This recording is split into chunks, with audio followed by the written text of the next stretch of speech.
আসসালামু আলাইকুম। আমি নিশান মদিনা মনোয়ারা থেকে আপনাদেরকে শুভেচ্ছা অভিনন্দন জানাই।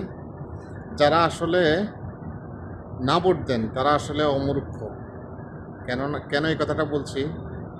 তারা চাচ্ছে যে একটা দল 15 বছর 20 বছর ক্ষমতায় থাকুক। তারা কি বুঝে না ভোট দেয় আমি জানি না। হে আল্লাহ, তুমি তাদেরকে জ্ঞান দান করো। আপনি না ভোট কেন দিচ্ছেন? আপনি চিন্তা করছেন যে আপনার না ভোটের কারণে কি হবে? আপনার না ভোট দেওয়ার কারণে একটা লোক, একটা দল, সে 15 বছর 20 বছর ক্ষমতায় থাকবে। ফ্যাসিস্ট সরকার যাকে বলে আর কি, এভাবে থাকবে। আর আপনার হা ভোটের কারণে একটা সরকার 10 বছরের বেশি ক্ষমতায় থাকতে পারবে না। তাহলে বুঝছেন আপনার এই হা ভোটের মূল্যায়ন কত?